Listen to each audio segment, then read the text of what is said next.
As you get more and more contacts, you're going to want to organize them into folders. So let's come down here into contacts.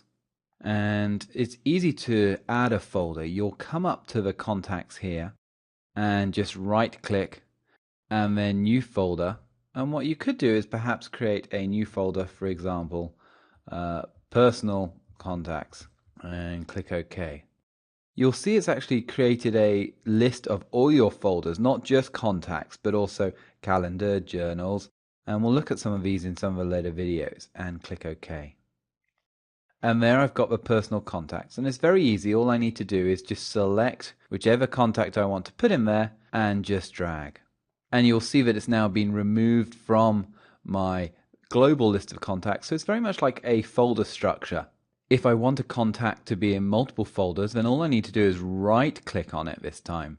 So I right click on it, drag the mouse, release the right click button, and then I've got a choice of either moving it or copying it. And if I press copy, now if I come into contacts, you can see that business card is there again. And if I click on personal contacts, it's there as well. I'm just going to go back and remove it from the contacts just by selecting it and pressing delete. And it's still in personal contacts. So creating folders, a very simple way to drag your contacts in and organize them. One tool that is also used throughout Outlook, not just contacts, is the use of categories. If I select on Paul, what I can then do is I can assign him to a category. I can also assign emails to a category. I can assign lots of other things that we'll look at in later videos. And you can see that this is part of a red category. And if I want to, I can also assign it to the blue category, or I can unselect the blue. There we go. So I can assign contacts to specific categories. And that's useful if you're wanting to just logically group things together.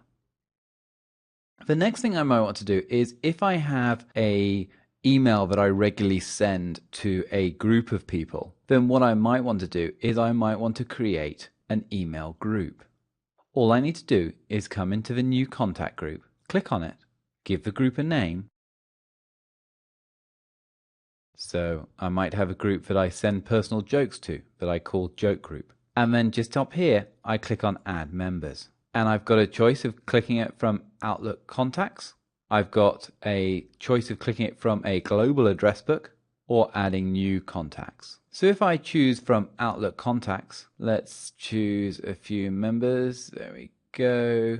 There we go. Let's just keep going. So a whole host of people, all the people who I know can take a good joke. There we go, and click OK, and then save and close. You'll see that it's actually part of the personal contacts group. When you create a group, it is actually a contact. It is a contact that can contain many contacts. Again, if I want to remove it, I can delete it. If I want to edit it, all I do is double click on it. Now let's send an email to that group. So I'm going to click on Mail. I'm going to do New Email. And I'm going to type. And you can instantly see Joke Group. It does a search as I type. Now let's say perhaps this joke I know would offend one member of my group. What I could do is I could actually select the plus.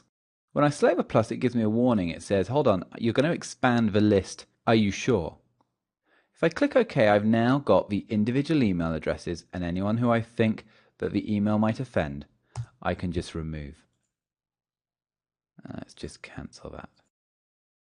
So groups, very, very useful. One common practice that's often done is you'll see that if I drag this group into all my contacts and come into my contacts, the group is lost. And to find it, did I put it under jokes, funny? So we know that it's J, so there we go. But I still can't find it. So what a good practice with groups is actually to do something like put an underscore in front of all your groups. What that does is it means that if ever you want to find your groups, you always know that they'll be at the very, very top of your list.